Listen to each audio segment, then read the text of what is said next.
What a fucking Gamer! Hey gamers, welcome back to the channel. It's your boy Mason here today to talk about the Frost Gauntlet. Now everybody knows it's the Sniper Gauntlet, but the true skill is how you play when you're not able to snipe. But before we get into that, let's start with the pre-game things, namely talents. Now the general consensus is to take Harmony, as many spells can proc off your Ice Trail, Lightning Bolt will shock you, Wind and Stone can freeze you, so that's why we need Harmony. Our second talent in the body category can be either Dexterity or Scavenging, up to personal preference. For solos I always take Scavenging, and I take it in squads too because I'm always carrying my team, but if that's not you, feel free to take Dexterity. As for our third one, Spirit, in solos I go Recovery, and in squads I take Thirsty.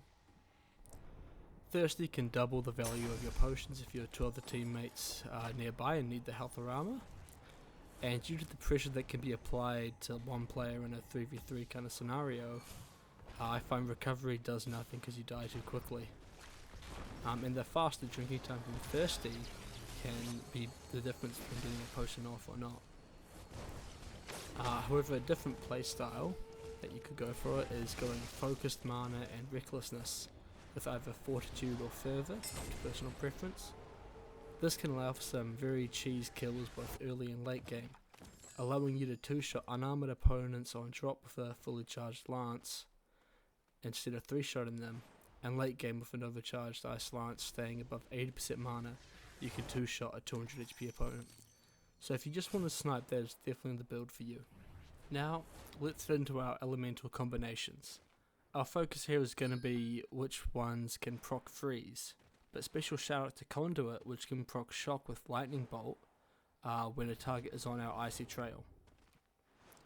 Anyway, Wind and Stone can both form icy mists when used over an icy trail, which will freeze a target after 1.5 seconds. Toxic, if the target is in a poison cloud, can also apply freeze if you ice lance it. And our final one, which I don't see mentioned too often, is throwing a boulder through our flash freeze. So we use flash freeze and then boulder. I find this to be the most reliable method, especially at range, of getting a freeze off. I feel like the cases where poison cloud works are ones where I probably don't need it anyway, as the player is likely to not be very good if they're standing in a poison cloud. Toxic also relies on being up close, which is the last place we should want to be. Toxic and Frost are also both countered by firewalls, and fire is a very popular gauntlet right now.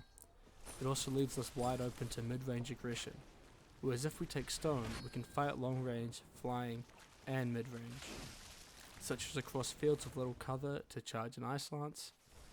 Boulder also blocks all regular attacks and returns the effects of some of them. In close range, we have our aforementioned Flash Freeze Boulder combo, and Icy Lance into a Shockwave will force an opponent to move or get frozen. Now this is especially strong against Conduit, which is a very powerful spec right now, because they want to continuously attack, and forcing them to move and stop attacking is massive basically. With that being said though, Toxic is definitely my second go-to option, but I would take a Stone Gauntlet that is maybe 1 or 2 rarities lower. As for what kind of team comp to pick Frost with, Toxic is the ideal teammate, a further reason that I prefer to use Stone in my offhand. Conduit is also a favourable gauntlet for a friend to have, as you can provide them with a free shock when an enemy is on your ice path. Wind and Fire aren't really beneficial to Frost, but Fire is really good with Toxicology and can turn a Toxic Cloud into an absolute nuke with Dragonfire. Even stronger if you freeze an enemy in the cloud too, to give lots of dot damage. Hope this has been helpful to some new players and intermediate ones looking to take their Frost gameplay to the next level. Be sure to like and subscribe, and comment if you think I missed anything. Hope you enjoy the gameplay. Thanks for watching.